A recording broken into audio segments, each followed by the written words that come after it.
Good day everyone. I am Anthony C. Padol, a second-year student in Negros Oriental State University, Bachelor of Science in Criminology. So for today's video we will be reporting about Module 2 in our subject CA 200. So in Module 2, this will be the topics that we will be discussing for: the history, philosophy and objectives of imprisonment, and the development of prisons in Sing Sing Prison, Auburn System, and Pennsylvania System, and also the 5 deployments of prisoners, forms of their punishments, age of enlightenment, and also the personalities behind correctional institutions like Cesar Marquez of Vicaria Bunisaya, Cesar Lombroso, William the Conqueror, Enrico Ferri, and Clifford Shaw, and other related topics in this module. So for now, we move first to the first part of our presentation. This is the introduction. So in this report, it talks about the history, philosophy, and objectives of imprisonment and the deployment of prisoners.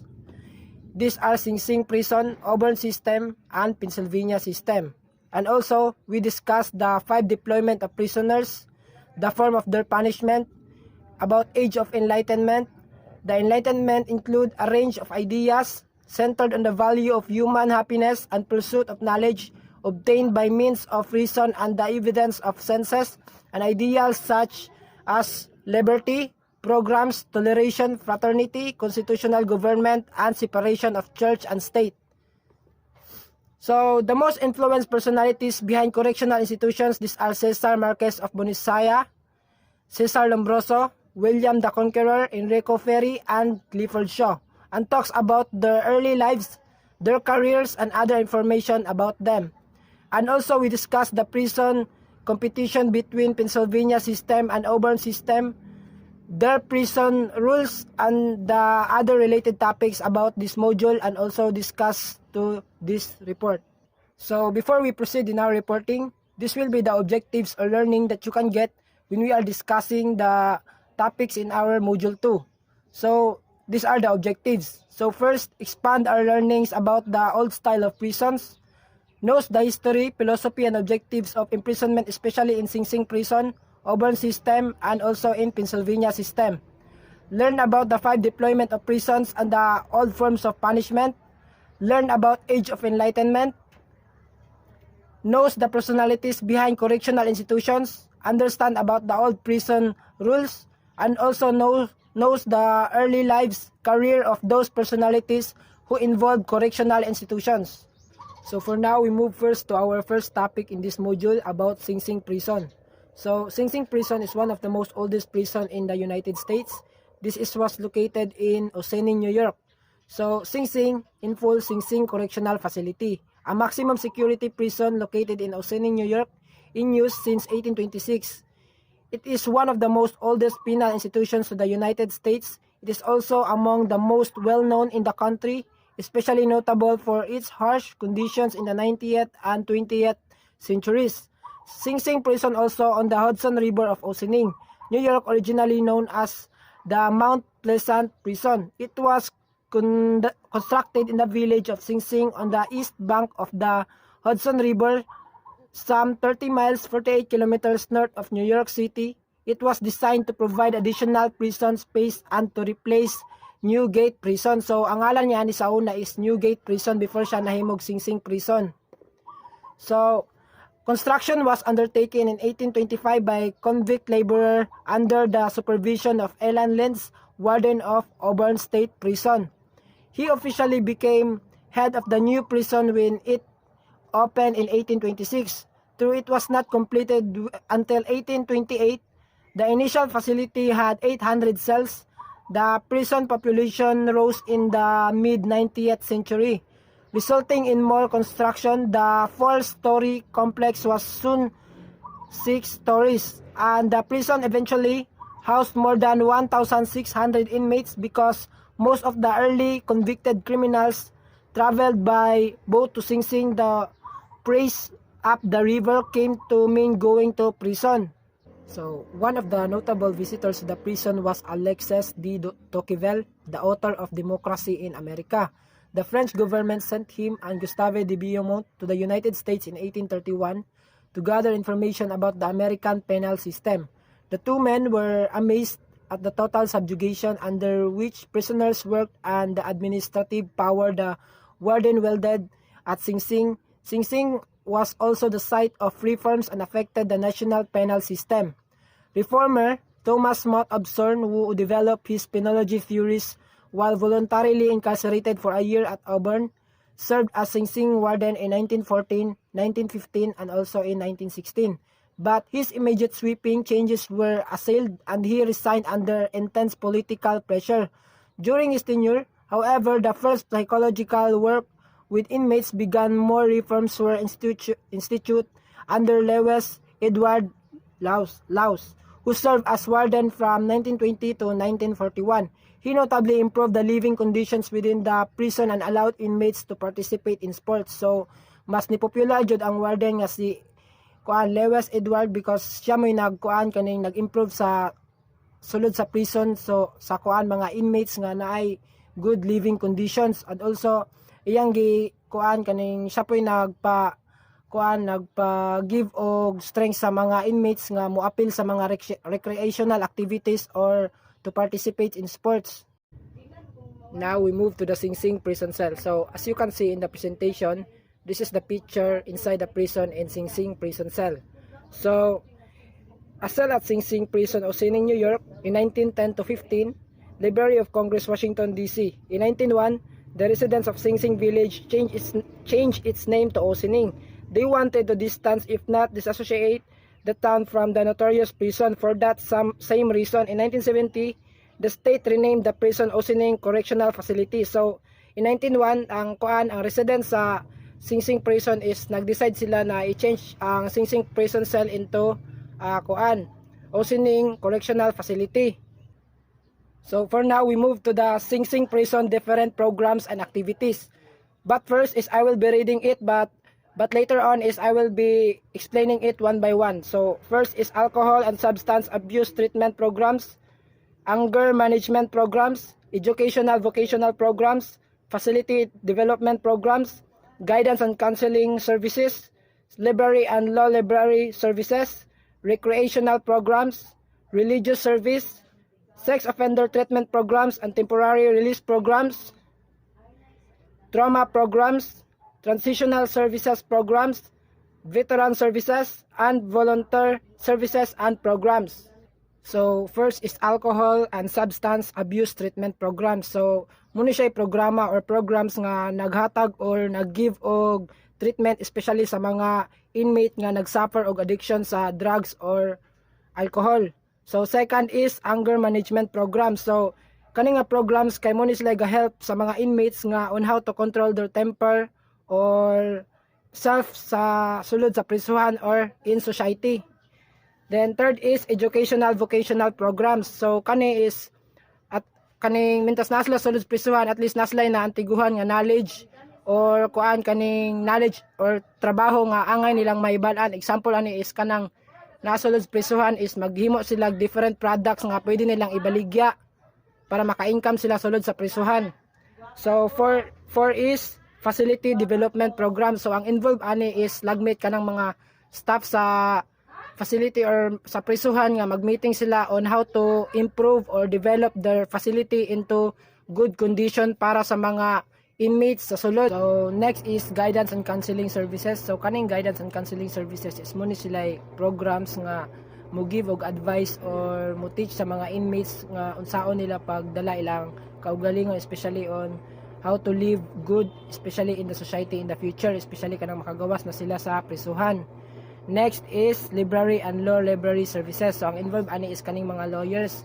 Kung mo ni sila services nga mo provide sa mga lawyers sa more knowledge or ideas para magamit nila as a lawyers. So next is recreational program. So I think it is the one of the most important, especially in prisons, para ang mga inmates is kaning mas ma-exercise nila ilang kaugalingon o ilang lawas, like sa sa warden sa Sing Sing prison nga si Edward Lewis nga nag-give og strength sa mga mga inmates nga mo participate in sports. So, next is religious services. So ang religious services is muna siya programs nga mo give og words of God's because prisoners are allowed to practice their faith. they are less violent in prison and less likely to commit a crime after their release. So I think kaning mas napay tsansa ang usa ka prisoner nga mausog by always having faith in God. So next is sex offender treatment program. So ang involved ani is katong mga inmates nga ang ilang case is about sex abuse. Next is temporary release program. So in temporary release program is a programs refers to which allowing to release inmates or prisoner for a limited time para makabanding nila ilang pamilya or loved ones. So next is trauma program. So this is the programs who are helping inmates to lessen their trauma inside the prison or in the society. Next is the transitional services program. So it is a program designed to assist in preparing individuals for return to their community. So ang involved ani is katong mga inmates or prisoners nga hapit na sila makagawas sa prison for the parole. And next is veteran service. So I think ang involved ani is kaning mga staff or mga police inside the prison. And last is the volunteer services and program. So naslay daghang kapilian nga program. So gadepende ra ni sa volunteer or maybe students or company nga ug unsa ilang layhan nga programs nga i-conduct sa sulod sa prisuhan. So now we move on to the Sing Sing prison punishment. So in total 614 men and women including 4 inmates under federal death sentences were executed by electric chair at Sing Sing until the abolition of death penalty in 1972. After a series of escapes from death row, a new death house was built in 1920 and began executions in 1922. High-profile executions in Sing Sing electric chair nicknamed Old Sparky include Julius and Ethel Rosenberg on June 19, 1953 for espionage for the Soviet Union on nuclear weapon research, and Gerard Paff on August 12, 1954 for the murder of an FBI agent. The last person executed in New York State was Eddie Lee Mays for murder on August 15, 1963. So ang kaning punishment in Sing Sing prison is ang most popular gud nila nga punishment is kaning electric chair, but na-abolish ni siya atong 1972 og ang mutong nausob ni siya nga ngalan in Old Sparky. So ang na ani nga punishment is si Julius and Ethel Rosenberg, si Gerard Paff, and last is si Eddie Lee Mays ito sa New York State. In 1972, the United States Supreme Court ruled in Foreman's v. Georgia that the death penalty was unconstitutional if its application was inconsistent and arbitrary. This led to a temporary de facto nationwide moratorium executions resumed in other states in 1977. But the electric chair at Sing Sing remained in the early 1970s. The electric chair was moved in to Green Haven Correctional Facility in working condition but was never used again. So now we move to our second topic about Auburn State Prison. So as you can see in the presentation, this is the example picture of the Auburn State Prison. So Auburn State Prison. Auburn State Prison located in Auburn State, New York. Opened in 1816, it established a disciplinary and administrative system based on silence, corporal punishment, and congregate or group labor. In architecture and routine, Auburn became the model for prisoners throughout the United States in the 19th century. Many Americans believe that industrialization and dramatic demographic, economic, and political upheavals had conspired against the traditional controls of family, church, and community. From their perspective, these moral guardians could no longer adequately control disorder. They saw crime as the product of social chaos. So, ang Auburn State Prison, it was started in 1816 but it became more popular in the 19th century because of the style of their prisons and also their punishments. Necessary to its eradication was a structured environment in which deviants could be separated from the disorder of society and the contagion of one another. Their solution was to create the penitentiary, a new institution for reforming offenders and ultimately restoring social stability. Auburn originally used congregate cells, but in 1821, Warden William Britton borrowed the concept of solitary cells from the so-called Pennsylvania system. Britton designed a unique 5-tiered cell block of 2 rows of single cells placed back-to-back in the center of the building. Cells measured only 3.5 feet or 1.6 meters wide, 7.5 feet or 2.3 meters long, and 7 feet or 2.1 meters high. Doors faced outer walls lined with grated windows that provided indirect light and air. So in 1821, this was the time that Warden William Breton was borrowed the concept of solitary cells in the so-called Pennsylvania system. So I think is nikuha siyang idea sa sulod sa prison sa Pennsylvania system, so iyang gicopy. So it was the time that he changed the style of prisons inside the Auburn State Prison cells. So now we move to the next slide. So this pattern of small inside cell blocks was later adopted by most state prisons in the United States. Whereas the Pennsylvania system's inmates did handicraft work in their cells, Auburn prisoners labored in congregate workshops, offsetting imprisonment caused by fulfilling private industry contracts. A hidden passageway with small openings surrounded the work area, allowing inspectors and visitors to surreptitiously monitor the inmates. Auburn briefly in 1821 to 1825 implemented a three-level classification systems. Under it, minor offenders labored in workshops during the day and retired in separate cells at night. Serious offenders alternated their days between solitary confinement and congregate work, while the most hardened criminals were placed in the solitary confinement without work. After numerous suicides instances, mental illness, and attempted escapes, the governor of New York terminated the classification system and the experiment in solitary system. So in Auburn State Prison, they are implemented the three classification system, but only the minor offenders and the serious offenders were given a chance to have work inside the workshops. It was the year in 1821 to 1825. But the hard criminals were placed only in the solitary confinement without work. But wala ra po siya gadugay because it was terminated by the governor of New York. Subsequently, all male inmates worked in congregate shops by day, returning to individual cells at night. Females first committed to Auburn in 1825 were relegated to an attic and excluded from regular work and exercise. To ensure that inmates did not corrupt one another, Britain's successor Elma Lenz enforced a quasi-military routine of absolute silence, strict discipline, and economic productivity in response to bells. Head-shaven inmates dressed in striped clothing silently marched in lockstep formation to and from their cells from meals and work assignments. Letters were banned and the chaplain was the only occasional visitor. Flogging and other forms of corporal punishment enforced the rules. Such regimentation was thought necessary to restrain the rebellious nature of the offenders. Eventually, overcrowding made the silent system unenforceable and Auburn system of discipline deteriorated into corrupt and lax routines of harsh punishment. After the Civil War, the spirit of reform withered and contract labor was no longer profitable. Despite the demise of the ideal system, Auburn remained the model of nearly century, primarily because it had been inexpensive to construct and maintain. So, to ensure that the prisoners or inmates will not be corrupt on one another, Elma Lenz enforced a quasi-military routine by all the prisoners and inmates inside the Auburn State prisons by doing the absolutely silence and strictly discipline for all the prisoners inside the prison. So now we move on to the lockstep clothing. So this too is one of the rules and regulations inside the Auburn System prison. So Elam Lenz, in association with John D. Cray, developed a revolutionary system of transporting convicts within the prison.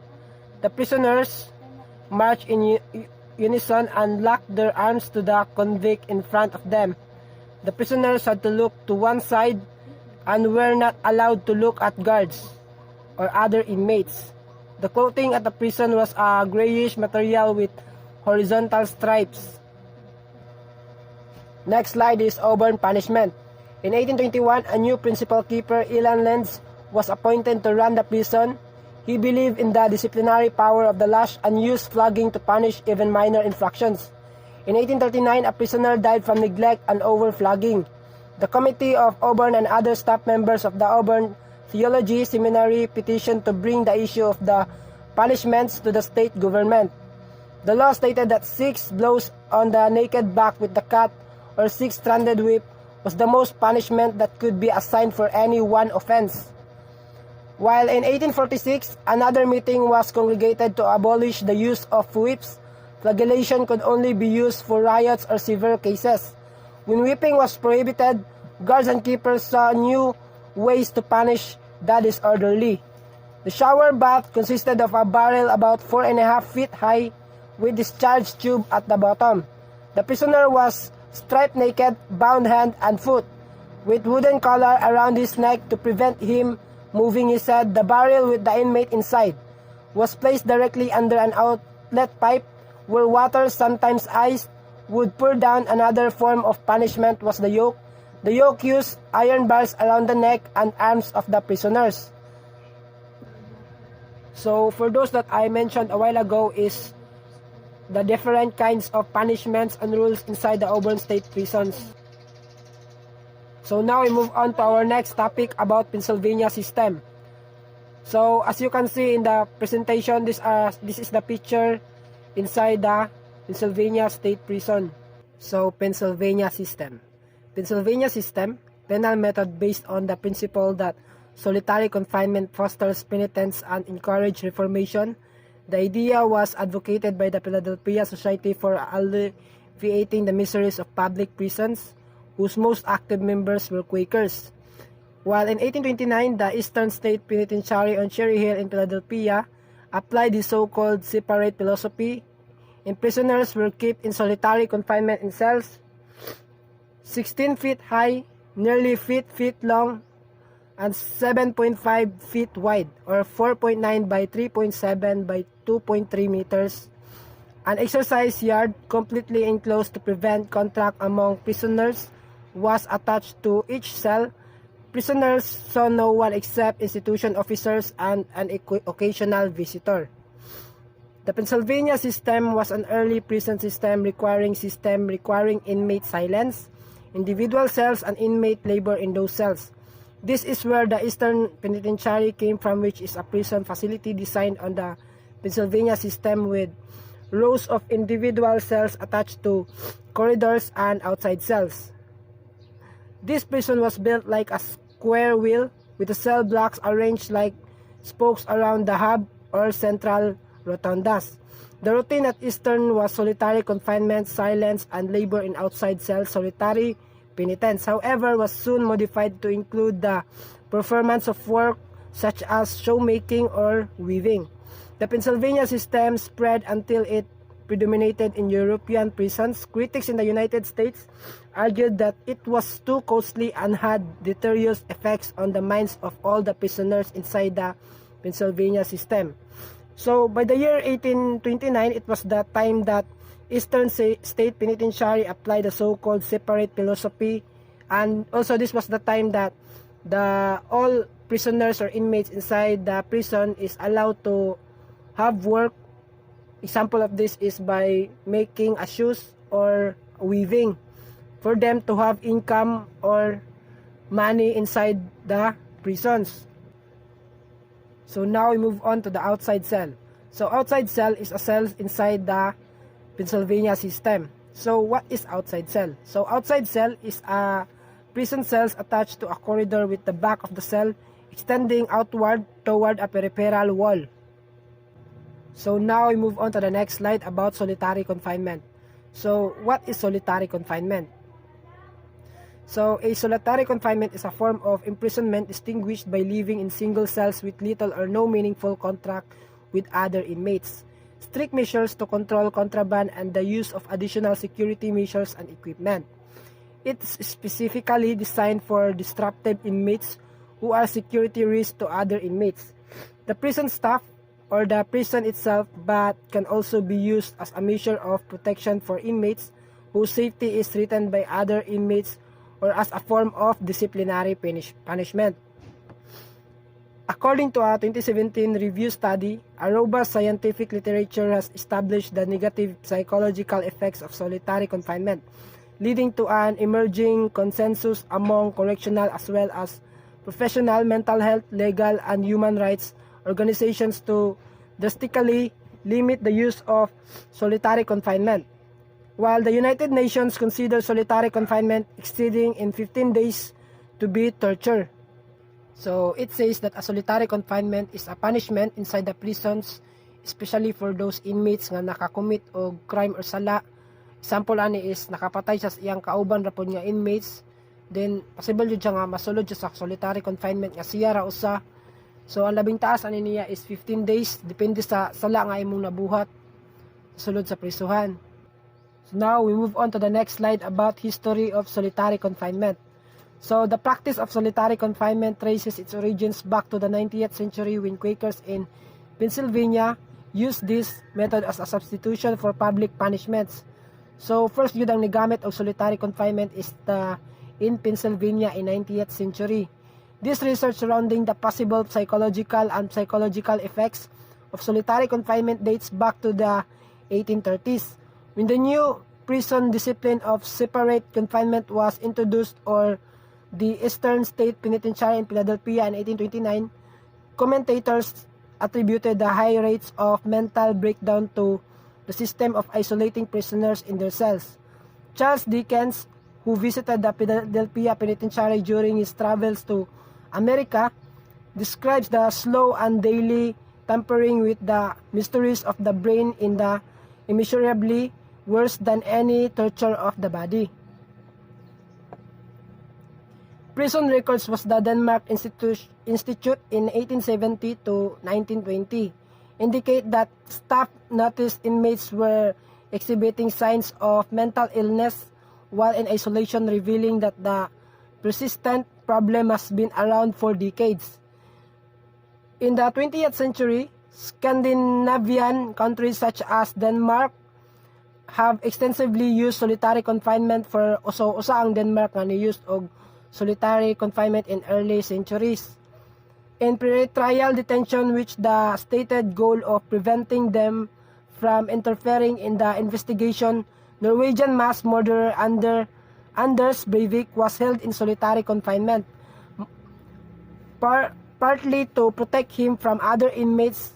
So mas gamit yun siya nga kaning solitary confinements kay kuan, like Anders Breivik nga nakakumit siya og crime sulod sa prisuhan, nakapatay siya og kuan inmates, so possible jud siya nga baslan jud siya. So ang solitary confinement is makaprotect pud siya sa inmates sa possible revenge sa usa ka kuan, sa usa ka inmates nga iyang napatay.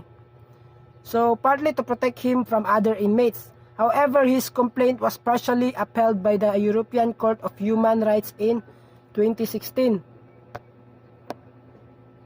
So now we move on to our next topic about different types of criminal punishment. So these are the incapacitation, deterrence, retribution, rehabilitation, and last is restoration.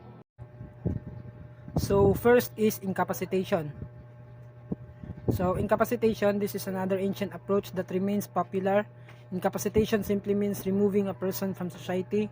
This includes incarceration in prison, house arrest, and in its more dire form, execution. Many feel the flaw in this approach is that it doesn't address rehabilitation or recidivism, the latter of which tends to remain high in societies that produce incapacitation.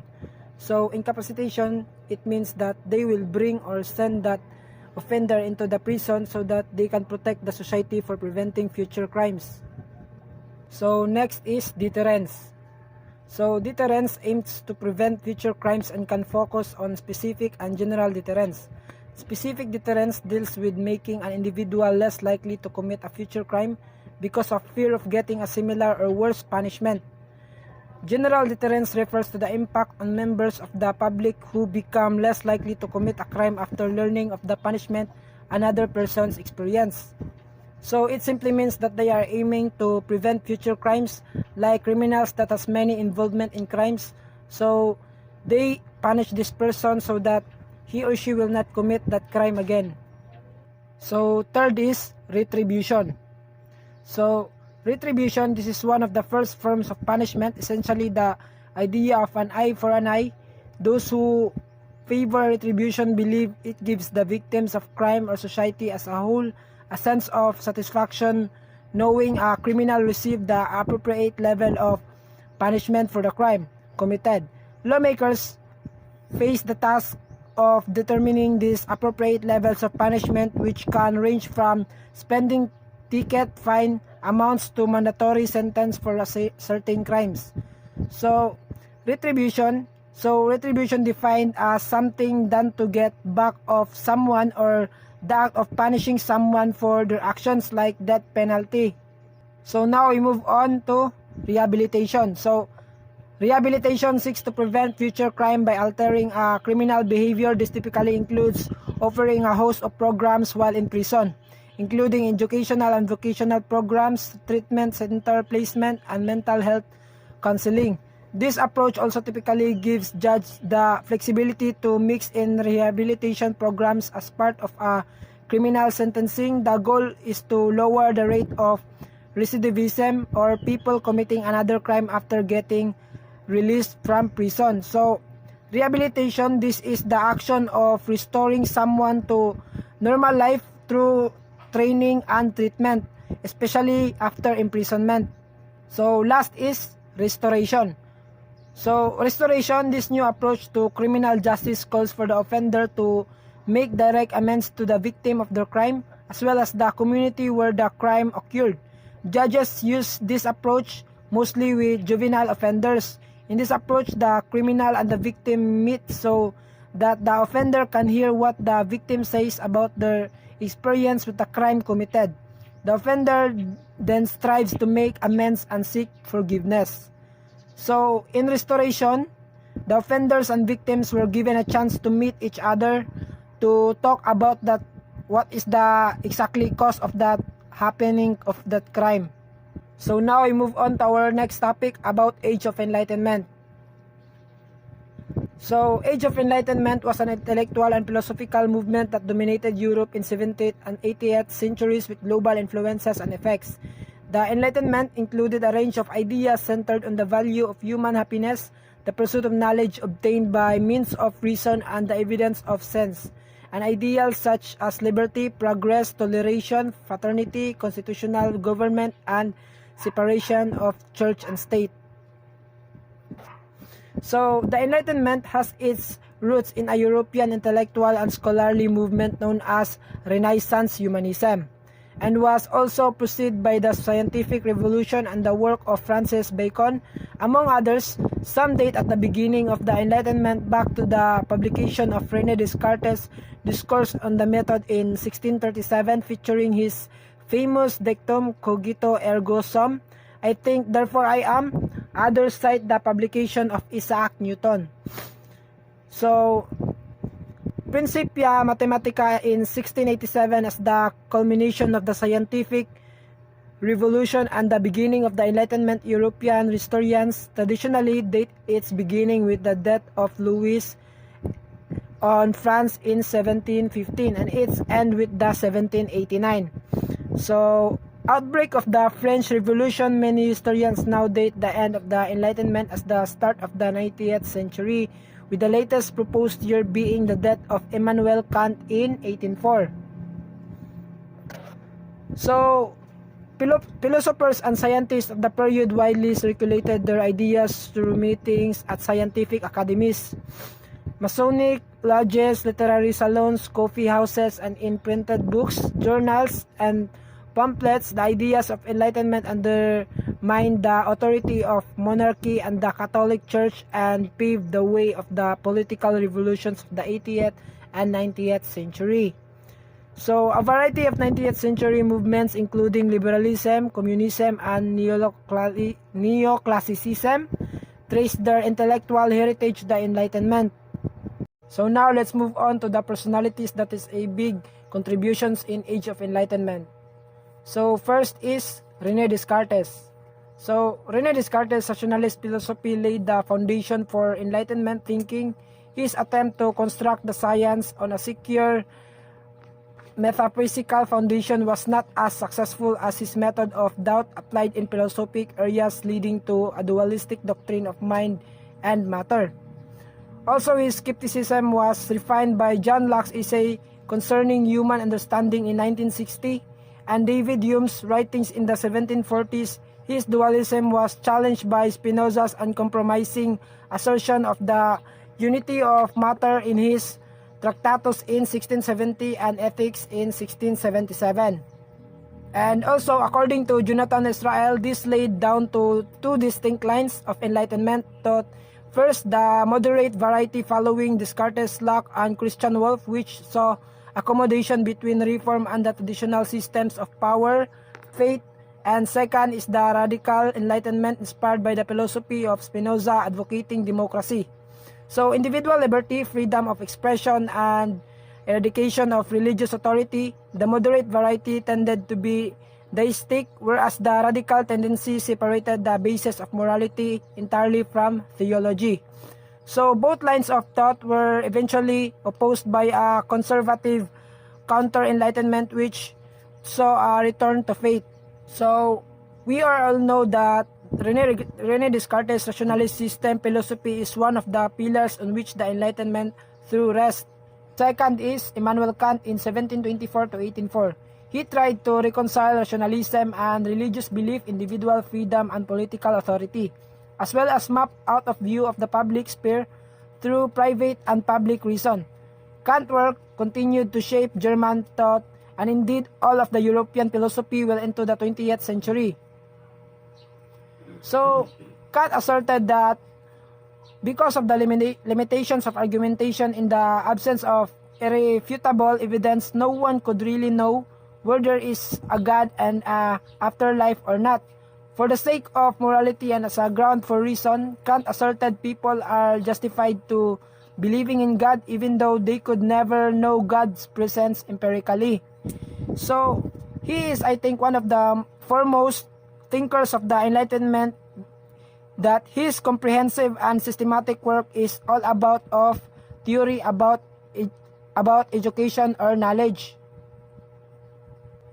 So now let's move on to the personalities behind correctional institutions. So there are many personalities that is involved in correctional institutions, but I choose these 5 because I think mo sila mga famous or mas nisikat nga personalities nga ni give og contribution sa especially sa correctional institution. So these are Cesar Marquez of Vicaria Buenosaya, Cesar Lombroso, William the Conqueror, Enrico Ferri, and Clifford Shaw. So first is Cesar Beccaria.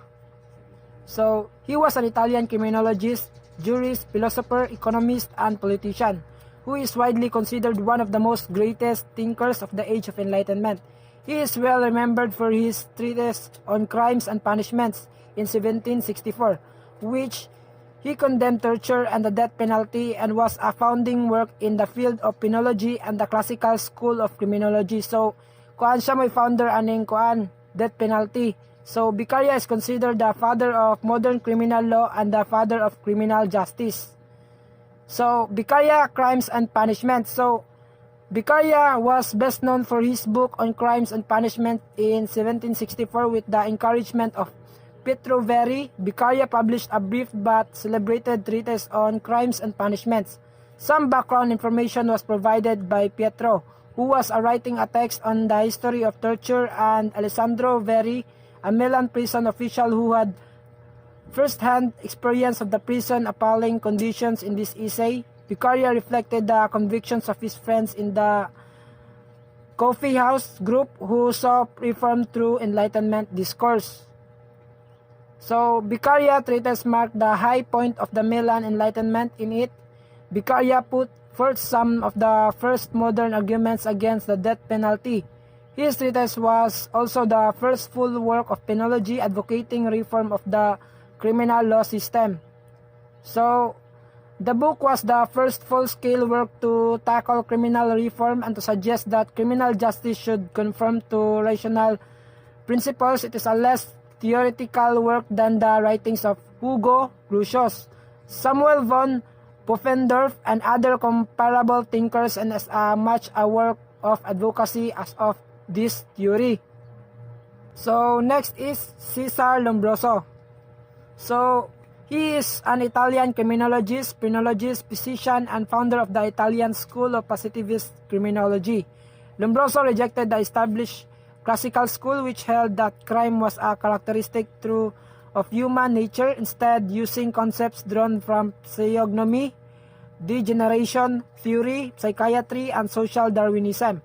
Lombroso's theory of anthropological criminology essentially stated that criminality was inherited and that someone born criminal could be identified by physical defects which confirmed a criminal as savage or atavistic. So, Lombroso was initially an army surgeon beginning in 1859. In 1866, he was appointed visiting lecturer at Pavia and later took charge of the insane asylum of Pizarro in 1871. He became professor of forensic medicine and hygiene in Turin in 1878. That year, he wrote his most important and influential work, that called L'Uomo Delinquente, which went through 5 editions in Italian and was published in various European languages.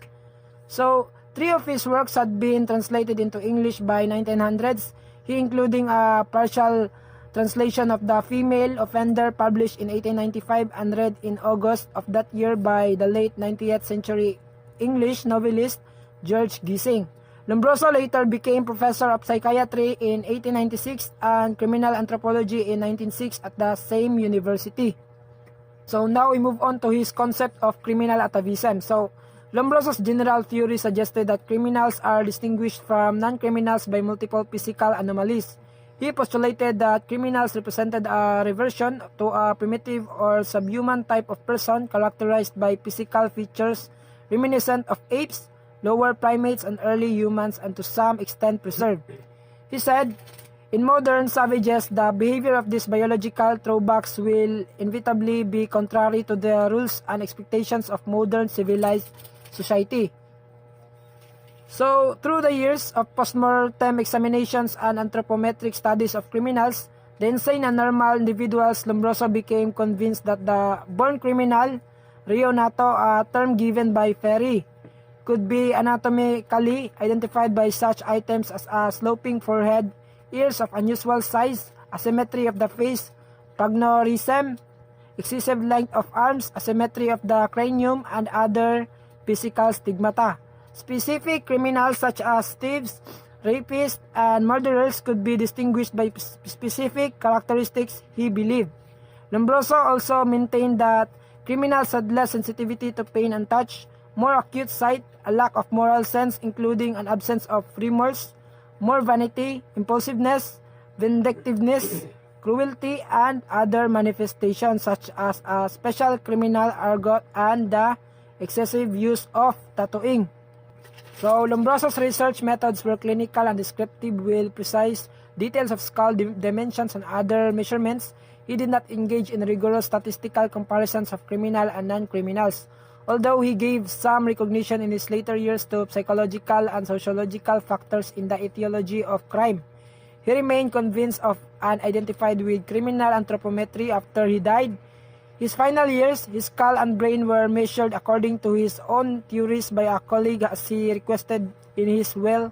His head was preserved in a jar and is still displayed with his collection at the Museum of Psychiatry and Criminology in Turin.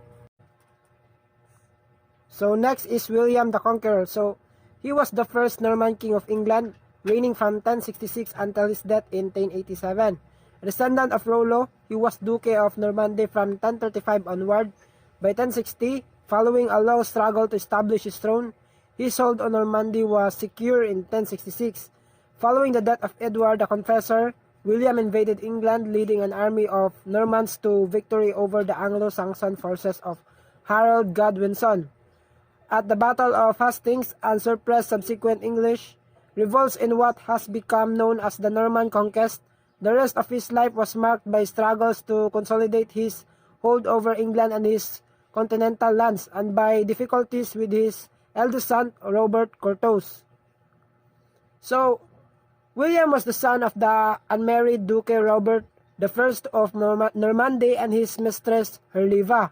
His illegitimate status and his youth caused some difficulties for him after he succeeded.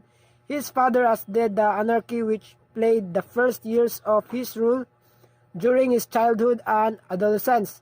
Members of the Norman aristocracy battled each other, both for control of the child duke and for their own ends. 1047, William was able to quash a rebellion and begin to establish his authority over a duchy, a process that was not complete until about 1060. So in the mid-1950s and the early 1060s, William became a contender for the throne of England held by the childless Edward the Confessor. His first cousin was once removed. There were other potential claimants, including the powerful English Earl Harold Godwinson, whom Edward named as king on his deathbed in January 1066, arguing that Edward had previously promised the throne to him and that Harold had sworn to support his claim. William built a large fleet and invaded England in September 1066. He decisively defeated and killed Harold at the Battle of Hastings on 14 in October 1066. After further military efforts, William was crowned king on Christmas Day 1066 in London. He made arrangement for the government of England in early 1067 before returning in Normandy.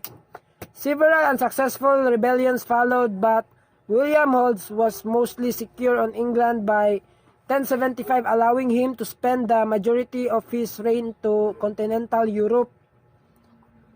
So, William's final years were marked by difficulties in his continental domains, troubles with his son Robert, and threatened invasions of England by the Danes. So, in 1086, he ordered the compilation of the Domesday Book, a survey listing all the land holdings in England along with their pre-conquest and current holders. So, he died in September 1087 while leading a campaign in northern France and was buried in Caen. His reign in England was marked by the construction of castles settling a new Norman nobility on the land, and change in the composition of the English clergy. He did not try to integrate his various domains into the empire but continued to administer each part separately. His lands were divided after his death. So when Normandy went to Robert and England went to his second surviving son, William Rufus. So our next topic is Enrico Ferri. So I think he is one of the most famous in criminology because of his criminology works, his criminology theories, and also his books about criminology. So he was an Italian criminologist, socialist, and student of Cesare Lombroso. So he is one of the student of Cesare. So the founder of the Italian School of Criminology, while Lombroso researched the purported psychological factors that motivated criminals, Ferri investigated social and economic aspects. So he served as editor of the socialist daily Avante, kanang murag siyang newspaper ba. And in 1884, so his book Criminal Sociology published. Later his work served as the basis of Argentina's Penal Code of 1921. So although at first he rejected the Italian dictator Benito Mussolini, Ferri later became one of the Mussolini and his National Fascist Party at main external supporters. So his biography. So Ferri was born in Lombardy in 1856 and worked first as a lecturer and later as a professor of criminal law. So nahimo po siya professor sa criminal law, and having spent time as student of Cesare Lombroso, while Lombroso researched anthropological criminology, Ferri focused more on social and economic influences on the criminal and crime rates. So Ferri research led to him postulating theories calling for crime prevention methods to be the mainstay of law enforcement. As opposed to punishment of criminals after their crimes had taken place, he became a founder of the Positivist School, and he researched psychological and social positivism as opposed to the biological positivism of Lombroso. So si Lombroso ang gakuan ani ga sugo din gi-continue ra ni Enrico Ferri ang kuan research about sa kuan sa postulating theories. So Ferri at the time, a radical, was elected to Italian Parliament in 1886. In 1893, so he joined the Italian Socialist Party and edited. So their daily newspaper, the Avante, in 1900 and 1904, he spoke out in Congress against the rules of socialist ministers in bourgeois government. So Ferry favored Italian neutrality during World War I, and he was re-elected as a Socialist Party deputy in 1921. So, in post-war Italy, he became a supporter of Mussolini's fascist regime. Ferry died in 1929. So, Ferry is mentioned several times by Scipio Siegel as a contemporary colleague and a friend in Siegel's early book, The Criminal Crowd. So, about mass psychology. So, both sociologists shared more or less the same view about the influence of a crowd on the members of that crowd. This fundamental idea was also described by Gabriel Tarde and Gustave de Le Bon. So, his famous criminology theories. So, Ferry disputed Lombroso's emphasis on biological characteristics of criminals. Instead, he focused on the study of psychological characteristics, which he believed accounted for the development of crime in an individual. These characteristics included slang, handwriting, secret symbols, literature, and art, as well as moral insensibility and a lack of repugnance to the idea and execution of the offense, previous to its commission, and the absence of remorse after committing it. So, before that, Ferry argued that sentiments such as religion, love, humor, and loyalty did not contribute to criminal behavior, as these ideas were too complicated to have a definite impact on a person's basic moral sense. So, from which Ferry believed criminal behaviors stemmed. Ferry argued that other sentiments such as hate, cupidity, and vanity had greater influence as they held more control over a person's moral sense. Ferry summarized also his theory by defining criminal psychology as a defective resistance to criminal tendencies, temptations, due to that ill-balanced impulsiveness which characterize children and savages. So our next topic is about the two of the most famous sociologists and criminologists in the early years. So these are Clifford Shaw and Henry Mackay. So first we discuss first about Clifford Shaw. So Clifford Shaw was born in 1895 and was died in 1957. He was an American sociologist and criminologist. He was a major figure in the Chicago School of Sociology during the 1930s and 1940s. So Kanang School of Sociology in Chicago he is one of the pioneer and the founder of this, and is considered to be one of the most influential figures in American criminology. His work on juvenile delinquency with Henry D. Mackay. So silang duha ni Henry D. Mackay ang pioneer o founder jud aning kuan. Pero before na kuan ni Henry D. Mackay, so si Clifford Shaw jud ang unang ga found aning Chicago School of Sociology. So conducted in the late 1920s, played a pivotal role in moving the study of such delinquency toward the discipline of sociology and away from psychology and psychiatry.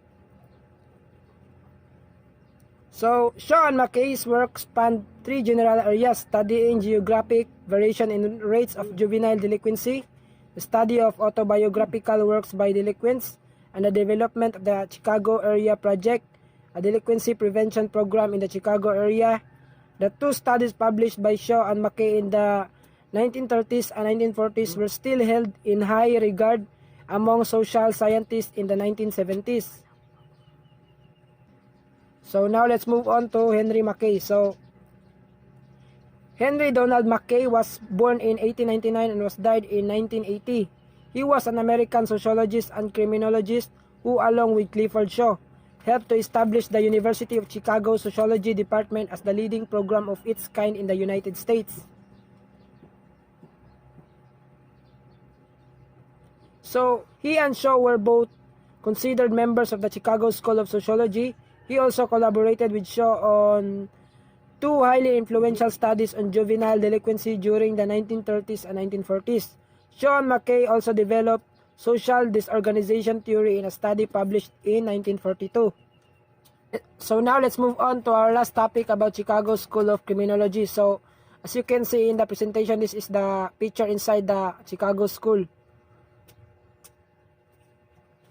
So as used in this presentation, the traditional Chicago School of Criminology refers to work conducted by faculty and students at the University of Chicago that utilized a macro sociological theory called social disorganization to understand why crime and delinquency rates are higher in some neighborhoods than others. So hundreds of books and articles have focused upon the history of the Department of Sociology at the University of Chicago and the major role it played during the late 19th and 20th centuries in shaping the general theoretical and analytic foundation of a then fledgling discipline. In addition, the department's influence still can be detected easily in much contemporary criminological research. So this work actually subsumed a wide variety of conceptual and methodological orientations and references to a single Chicago school of thought overly simplified the rich intellectual diversity of the department at that time. However, the insights generated in that area are urban. Sociology played an especially critical role in the development of American criminology. So, the Chicago School of Criminology is identified with neighborhood studies of crime and delinquency that focus particularly on the spatial patterns of such behavior, especially as reflected in maps of their spatial distributions. However, such a characterization is at best a caricature of the rich insights that were fostered by the intellectual context of the University of Chicago that shaped the orientation of these early criminologists. So let's move on to our last part in our presentation, the conclusion. So it's important as a future criminology students to know the history, philosophy, and also the main objectives of the imprisonment and the development of prisons in older centuries or in modern style of imprisonment. We must know the prisons in early centuries like Sing Sing Prison, Auburn System, and Pennsylvania System. What is their style in punishing criminals or inmates? And we must study also about prisons because prison is an important and integral part of the criminology justice system in every country. Used appropriately, it plays a crucial role in upholding the rule of law by helping the ensuring the alleged offenders are brought to justice and by providing a sanction for serious wrongdoing. So in prisons today, rehabilitation, deterrence, incapacitation, and retribution are all elements that provide a justice to society. Prisons effectively do their part in seeing that one, if not more, of these elements are met and successfully done.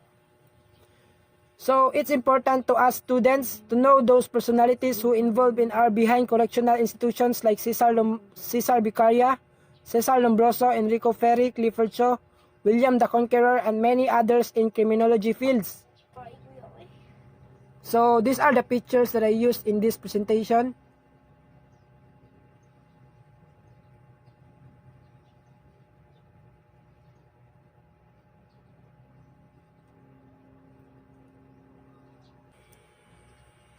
So these are the reference that I used in my research.